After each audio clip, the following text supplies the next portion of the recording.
el programa de hoy, el prelado del Opus Dei anunció que convocará un Congreso General extraordinario en el primer semestre de 2023 para adecuar sus estatutos a lo pedido por el Santo Padre. Desde Colombia, ciudadanos y políticos pro vida rechazan ataque a la catedral primada, defienden la familia y la libertad de culto. Sobre la crisis de la iglesia en Nicaragua, la historia del padre Sebastián López, dado como exiliado, pero sigue en Matagalpa. En el mes de Rosario, desde Perú, las damas de la diócesis de Lurín nos enseñan cómo rezarlo. Hoy recordamos al beato Bartolo Longo, de espiritista a apóstol del Rosario. Conoceremos más de su vida. Hola Natalie, ¿qué tal? ¿Cómo estás? Muy bien, Eddie, feliz de estar nuevamente con nuestros televidentes. Yo también, gracias por acompañarnos en EWTN Noticias. Soy Eddie Rodríguez Morel. Yo soy Natalie Paredes. Empezamos las noticias contándoles que el prelado del Opus Dei anunció que convocará un Congreso General extraordinario en el primer semestre de 2023 para adecuar sus estatutos a lo solicitado por el Santo Padre. En su comunicado, Monseñor Ocariz encomienda los futuros cambios a la intercesión del fundador del Opus Dei, San José María Escrivá de Balaguer, cuyo 20º aniversario se celebra hoy. Ahora nos vamos a España, donde nuestro corresponsal Nicolás de Cárdenas nos contará las últimas noticias de la Iglesia. Saludos desde la Plaza de los Sagrados Corazones al norte de Madrid. El Tribunal Constitucional ha admitido a trámite un recurso de inconstitucionalidad contra la modificación legal impulsada por el Gobierno para penalizar las labores de ayuda de los grupos pro vida a las puertas de los negocios del aborto. Tras esta modificación, el Código Penal establece pena de prisión de 3 meses a 1 año o de trabajos en beneficio de la comunidad de 31 a 80 días para quien, a juicio del legislador, menoscabe la libertad de las madres que se dirigen a un centro de aborto. En concreto, el Código Penal se refiere a la persona que, para obstaculizar el ejercicio del derecho a la interrupción voluntaria del embarazo, es decir, el aborto, acosare a una mujer mediante actos molestos, ofensivos, intimidatorios o coactivos que menoscaben su libertad. Desde la entrada en vigor de la norma no se ha aplicado este precepto penal, si bien se ha intensificado la acción policial contra los pro vida. Ya se han conocido en los últimos meses casos de imposición de multas económicas. La circunstancia más grave, cuando una mujer pro vida embarazada fue rodeada por varios policías cuando se dispuso a rezar frente a un abortorio. La Asociación 40 Días por la Vida, que ha iniciado recientemente su campaña de otoño, ha publicado un manual para actuar ante estos cambios legislativos con indicaciones como grabar con el móvil en caso de agresión verbal, limitar la conversación con desconocidos durante el rezo y que no haya una voz líder a la hora de interactuar con la policía. Les informamos ahora de la polémica suscitada por la interpretación que el portavoz de la Conferencia Episcopal, el arzobispo de Valladolid, Monseñor Luis Argüello, ha dado a unas declaraciones de la ministra de Igualdad sobre la sexualidad infantil. Tienen derecho a conocer que pueden amar o tener relaciones sexuales con quien les dé la gana. Recordamos que la ministra de Igualdad afirmó que los menores tienen derecho a conocer que pueden amar o tener relaciones sexuales con quien les dé la gana, lo que fue interpretado como un apoyo a la pederastia que la ministra no ha aclarado. Preguntado por la cuestión, Monseñor Argüello consideró, francamente, no creo que la ministra de Igualdad defendiera en esas declaraciones que los niños puedan mantener relaciones sexuales. A continuación fue muy crítico con las leyes impulsadas por esta ministra. De ellas afirmó que se ve una concepción de la persona inasumible, pero no por un creyente, sino por una persona con sentido común y noticias elementales de la biología. El portavoz trató de adelantarse a las posibles interpretaciones, asegurando que los medios podrían titular «El secretario general apoya a la ministra» o «El secretario general desmiente o se enfrenta a la concepción antropológica de la ministra». Concluimos con una curiosidad sobre un reciente nombramiento episcopal, y es que el Papa Francisco ha designado como nuevo obispo auxiliar de la diócesis de Getafe a un sacerdote cuya madre está en proceso de beatificación. El Santo Padre ha nombrado al padre José María Avendaño Perea como obispo auxiliar de la diócesis de Getafe. Su madre es Jorja Perea, fallecida en 2015. El pasado 21 de julio se abrió en la Archidiócesis de Toledo la fase diocesana de su proceso de beatificación.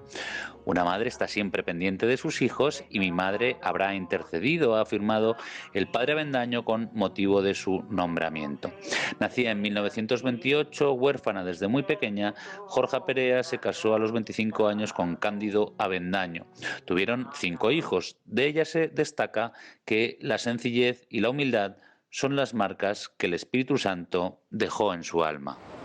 El nuevo obispo será ordenado previsiblemente el próximo sábado 26 de noviembre en la Basílica del Sagrado Corazón del Cerro de los Ángeles. Desde España, Nicolás de Cárdenas, EWTN Noticias. En Colombia, la alcaldesa de Bogotá, Claudia López, fue denunciada ante la Procuraduría General de la Nación para que se determine su responsabilidad en el ataque a la Catedral Primada de Bogotá a fines de septiembre. En este video vemos a los gestores de la alcaldesa que impidieron a la policía intervenir a tiempo en el ataque al templo. Nuestra corresponsal en Colombia, Lida Lozada, nos cuenta más. Aquí, desde la Plaza de Bolívar de la ciudad de Bogotá, a mi espalda se encuentra la Catedral Primada de Colombia, templo que el pasado 28 de septiembre fue escenario de un ataque por parte de un grupo de mujeres que se manifestaba a favor del aborto. Las mujeres intentaron quemar la puerta de la catedral y pintaron varias zonas de la fachada con mensajes abortistas y de odio. Ante este lamentable hecho, Monseñor Luis José Rueda Aparicio, arzobispo de Bogotá y presidente de la Conferencia Episcopal, dio a conocer un mensaje de rechazo rotundo y exigió respeto por este y otros lugares sagrados de la ciudad que también fueron vandalizados. Respetamos y promovemos el derecho a la libre expresión y a la protesta, porque la Iglesia reconoce esos derechos, pero no reconocemos a grupos que pretenden representar a todas las mujeres, pero esas no son las mujeres de Colombia, esas no son nuestras madres, nuestras hermanas, nuestras lideresas comprometidas en todas las regiones por la vida, comprometidas por la reconciliación, comprometidas por la paz y por el encuentro. Necesitamos esas mujeres, ustedes, las mujeres de Colombia, trabajando en sus familias, en todos los ambientes académicos, políticos, culturales, religiosos, por una Colombia reconciliada y en paz. Por su parte, un grupo de ciudadanos pro vida convocó este miércoles 5 de octubre un plantón por la vida aquí en el exterior de la catedral, a través del cual también en medio de arengas, oración y fuertes lluvias rechazaron este acto y pidieron respetar la fe y la vida.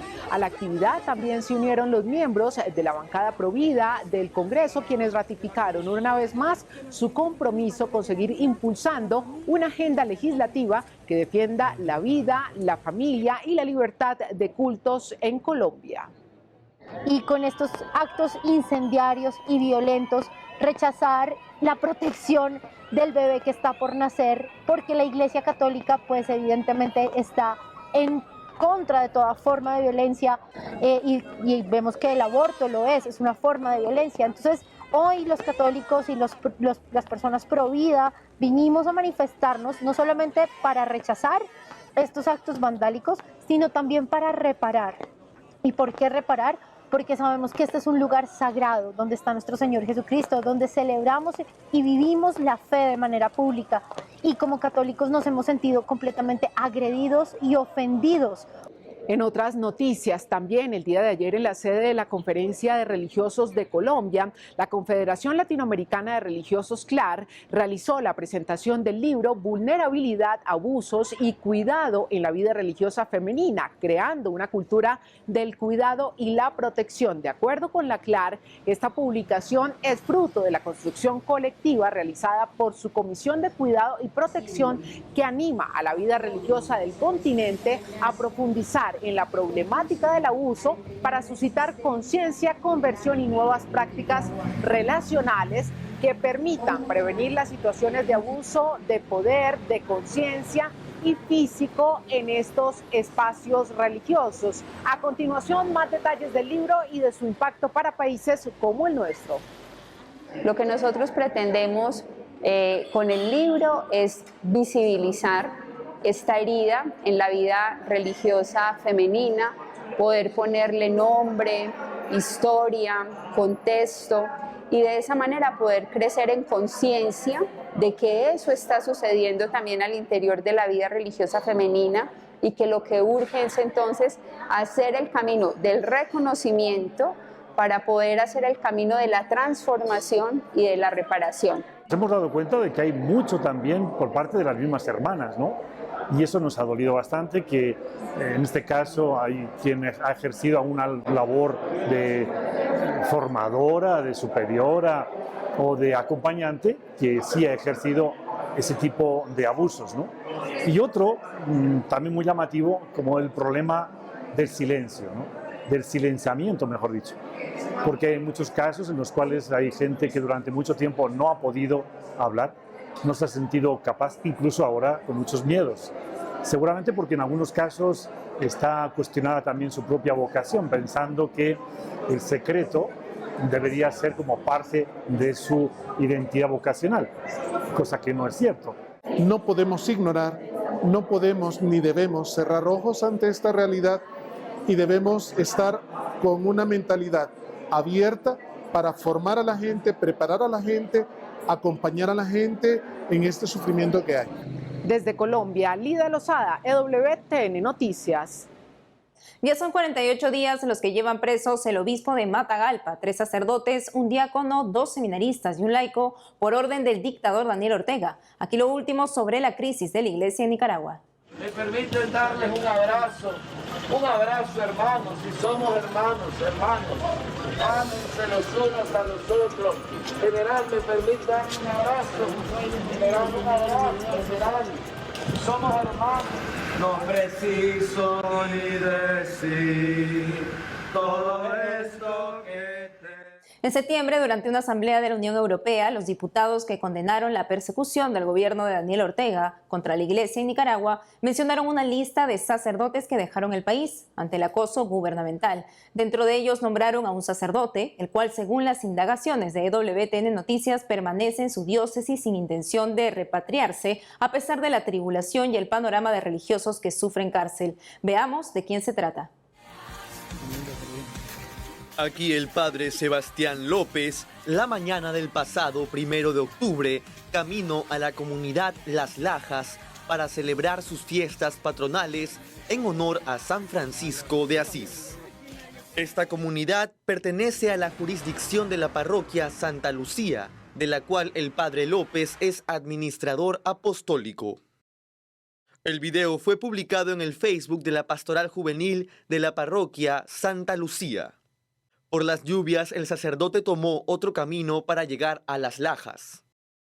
El texto que acompaña la publicación dice: tras las fuertes lluvias, está dañado un pase de quebrada para llegar a dicha comunidad, pero esto no fue obstáculo para llegar a la capilla. Utilizando botas de hule y un camino alterno, pudo llegar y celebrar la Santa Misa.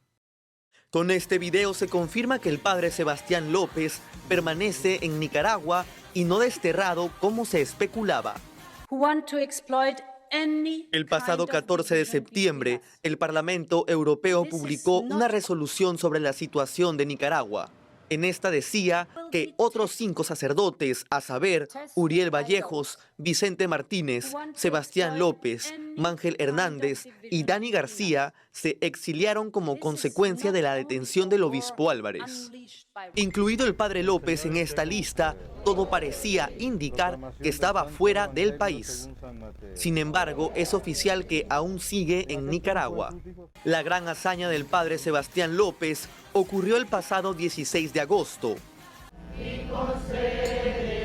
Ante el hostigamiento policial para detener al párroco padre Vicente Martínez, el padre López tuvo que celebrar la Santa Misa en el atrio del templo con las rejas cerradas. Ten piedad de nosotros. Oremos, Dios Todopoderoso, que hiciste de San Esteban, rey de Hungría. Ese día la feligresía vivió con fervor la Eucaristía. El sacerdote tuvo que dar la comunión tras las rejas. A pesar del acoso del gobierno a los sacerdotes, el padre Sebastián López se queda en su país guiando a los feligreses de su parroquia. Me permiten darles un abrazo hermanos, si somos hermanos, ámense los unos a los otros. General, me permite dar un abrazo, general, somos hermanos. No preciso ni decir todo esto que te digo. En Lima, Perú, se realiza desde este miércoles una nueva asamblea de la Organización de Estados Americanos con una agenda de temas que atentan contra la vida. Grupos pro vida del Perú y voceros llegados de otros países se movilizaron esta mañana ante los objetivos del foro político. ¡Sí a la vida! ¡No al aborto! Limeños católicos y de otras denominaciones religiosas marcharon esta mañana por las calles de la capital en dirección a la sede de la Asamblea número 52 de la Organización de Estados Americanos. Durante su recorrido propalaban sus cuestionamientos a los proyectos de resolución a debatirse y aprobarse en la cita de altas autoridades de América.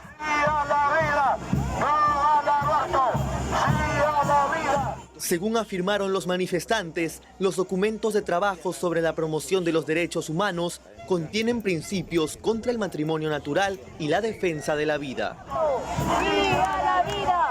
¡No al aborto! ¡Sí a la vida! Dijeron que se pretende incentivar en los gobiernos de la región legislación a favor del matrimonio entre personas del mismo sexo y la legislación del aborto.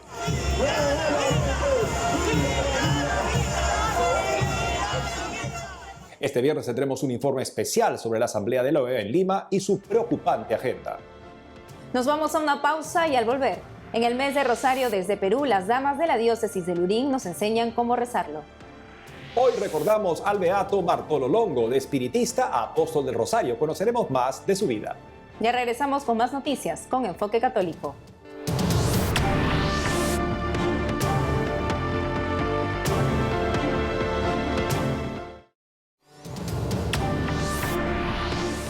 El Papa Francisco dijo esta mañana que los santos son perlas preciosas que no pierden nunca valor porque representan un fascinante comentario del Evangelio. Fue al cerrar el Congreso La Santidad Hoy, organizado por el Dicasterio de las Causas de los Santos en Roma. Un ejemplo de santidad es el beato Bartolo Longo, a quien celebramos hoy. Fue laico y abogado italiano, fundador del Santuario de la Virgen del Rosario de Pompeya en Italia. El padre Pino Espósito, desde Italia, nos cuenta más sobre este futuro santo.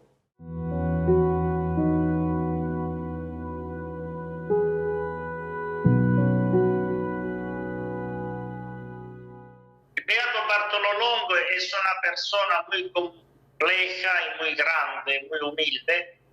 Es conocido sobre todo en Italia porque su grande obra está en Italia. Él ha construido el santuario de Pompei, que es el primero y más conocido santuario, no el primero como antigüedad, pero el más conocido santuario mariano dedicado a la Virgen del Rosario que está en Italia. Él lo construyó durante 25 años, pero su vida es muy larga porque ha empezado como un hombre, como un estudiante que no tenía ninguna fe, era un positivista, como se dice la filosofía positivista, era uno que no creía en lo sobrenatural, no tenía ninguna fe. Después ha tenido una gran crisis espiritual mística, se ha convertido y ha llegado a ser un grande hombre que hacía hombre de caridad, hacía los pobres. Y después Bartolo Longo es conocido también porque ha hecho casas para acoger los hijos de los pobres, para hacerlos estudiarlos, para educarlos, sobre todo los hijos de los encarcelados. El Bartolo Longo nos enseña sobre todo dos cosas: rezar el rosario, porque él rezaba siempre esta plegaria del rosario a la Virgen, porque él diciendo que pregando a la Virgen con el rosario se van a obtener muchas gracias, y él se ha convertido y ha tenido muchas consolaciones rezando el rosario. se murió que tenía ya 85 años, lo ha beatificado Juan Pablo II en el 1980, casi 40 años atrás, y ya están procediendo con otro proceso para ver si puede llegar a la canonización. El Rosario de Hombres a nivel mundial se realizará por primera vez este sábado 8 de octubre. La idea es que en algún lugar del mundo se rece durante las 24 horas de este sábado. En el Perú, además de los varones, también rezarán el Rosario las mujeres al sur de la capital. Pamela Martínez y Lisette Laime, coordinadoras del primer Rosario de Mujeres de la Diócesis de Lurín, nos explican cómo perseverar en esta devoción. Es un gusto tenerlas en el programa. Cuéntenos por qué rezan el Santo Rosario. ¿Qué tal? Es un placer poder estar en este medio. El Santo Rosario es una oración tradicional católica que se hace en honor a María y fortalece nuestra relación con ella y sobre todo que nos une más a Jesús. Se busca acercarnos a la Virgen. El Rosario está compuesto por dos elementos importantes, uno que es la oración mental y otro que es la oración verbal.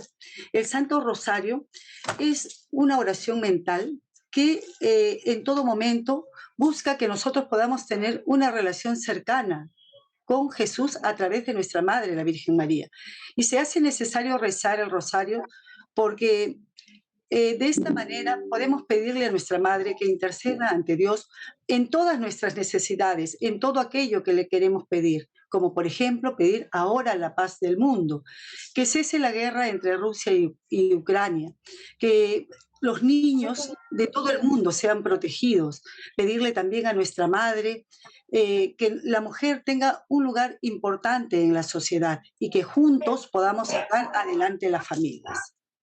Al público que no tiene idea de cómo rezar el rosario, ¿podrían explicar cómo hacerlo?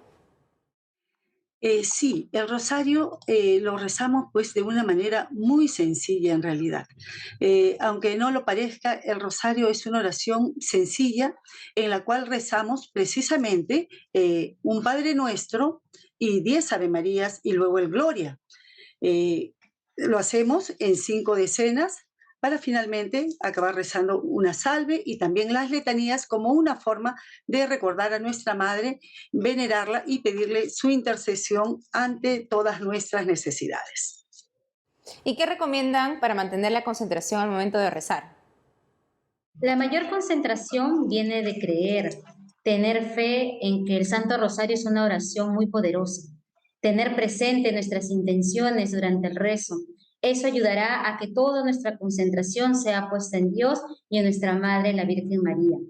El rosario también sabemos que por excelencia es una oración para quienes caminan. Entonces podría ayudar mucho también en la concentración, ir rezando mientras vamos caminando. ¿Cómo animarían a más niñas y jovencitas a rezar el Santo Rosario y que también se unan este sábado al Rosario de Mujeres? En este mundo tan confundido, tan agitado en el que vivimos día a día, el Santo Rosario ayuda a mantener nuestra mirada en el misterio de un Dios que se hizo hombre, ¿no? Que camina con nosotros en los momentos difíciles, que nos llama a una vida plena. Eso es lo que queremos cada uno de nosotros. Queremos caminar de la mano de nuestra Madre María. Y creo que esta es una gran oportunidad, porque con el ejemplo es que uno enseña, motiva. Y creo que niñas y jóvenes, al ver tantas mujeres reunidas rezando el Santo Rosario, va a motivarlas a ellas también poder seguir ese ejemplo, poder poner toda su confianza en Dios y en María. Pamela Martínez y Lisette Laime, gracias por la entrevista. Muchas gracias. Hasta pronto. Agradecemos también a ustedes por la entrevista y queremos dejarles nuestro lema para este sábado 8 de octubre que Monseñor Carlos García nos convoca a este primer Rosario de Mujeres. Mujeres, a rezar con María es más fácil caminar. Los esperamos a todos. Atención a nuestro público en Los Ángeles. Este sábado 8 de octubre en la playa de Santa Mónica se realiza un festival para celebrar la lucha por la defensa de la vida. La iniciativa es de la organización Live Action. Sobre ella y la fiesta, ahora les contamos.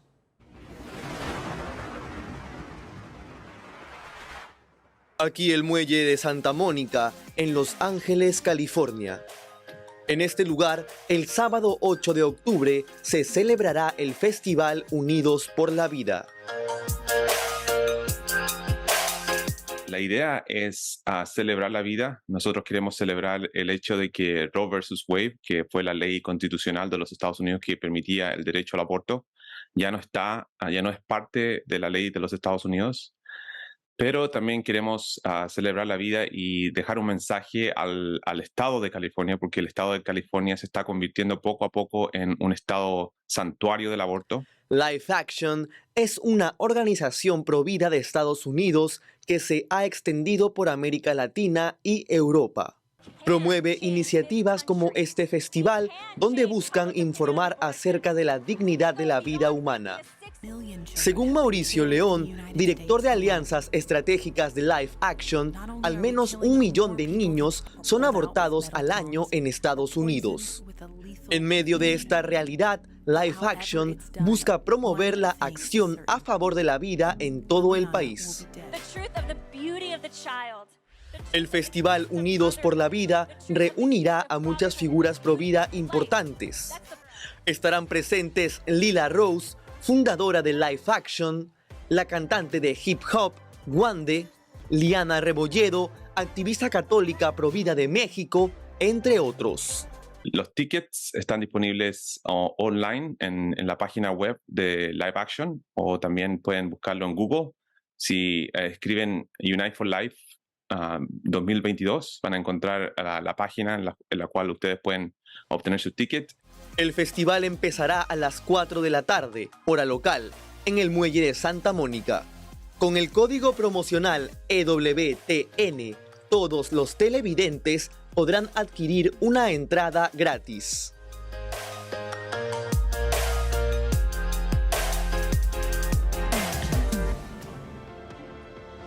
Y eso es todo por hoy, amigos. Gracias por habernos acompañado. Ya saben que pueden seguirnos en nuestras redes sociales y en ewtnnoticias.com. Hasta mañana.